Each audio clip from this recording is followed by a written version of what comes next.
Nizamabad parliament అభ్యర్థి T Jeevan Reddy collector ground ITI ground ఆవరణలో morning walk నిర్వహించారు. చిన్నారులు మహిళలతో ఆయన ముచ్చటించారు.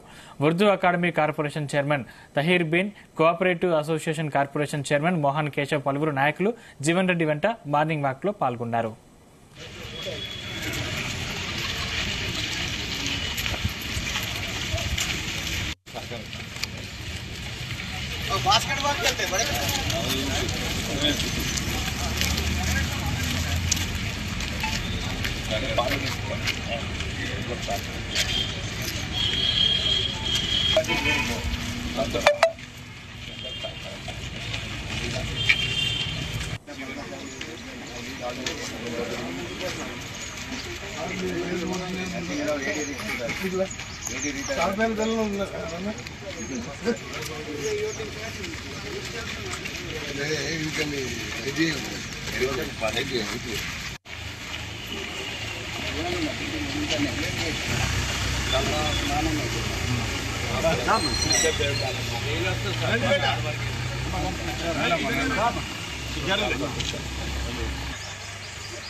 జిల్లా కాకముందు ఏదైతుందో నియోజకవర్గ స్థాయిలో డివిజన్ కేంద్రం ఏదైతుందో నేను చెప్పిన రెండు ఇన్స్టిట్యూషన్స్, ఇంజనీరింగ్ కళాశాల, మహిళా డిగ్రీ కళాశాల.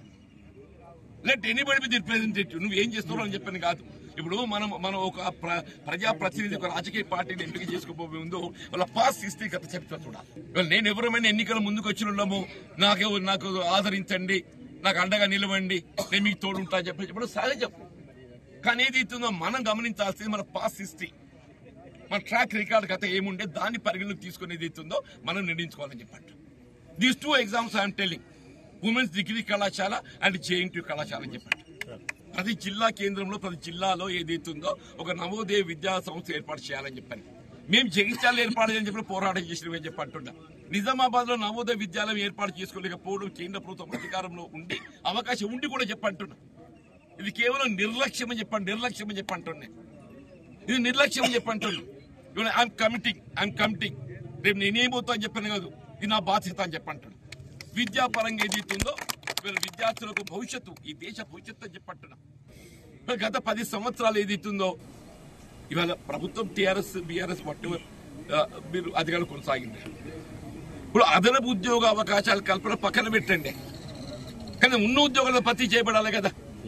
ఉన్న ఉద్యోగాలు వీళ్ళ బిస్వాల్ కమిటీ ఏదైతుందో పిఆర్సీ నివేదిక, పే రివిజన్ కమిషన్ ఏదైతుందో వీళ్ళ కమిటీ దాని అధ్యక్షుడు ఇట్ వాజ్ ఇన్ 2022 మార్చికి నివేదిక ఇచ్చింది. 22 మార్చికి నివేదిక ఇచ్చింది. 193,000 ఉద్యోగాలు ఖాళీలు ఉన్నాయని చెప్పారు.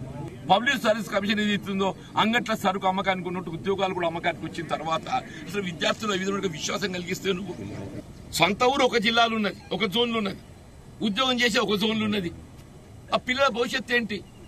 317 ఏదైతుందో అసలు భార్యాభర్తలు కలిసి ఉద్యోగం చేసే అవకాశం లేకుండా పోయిందంట.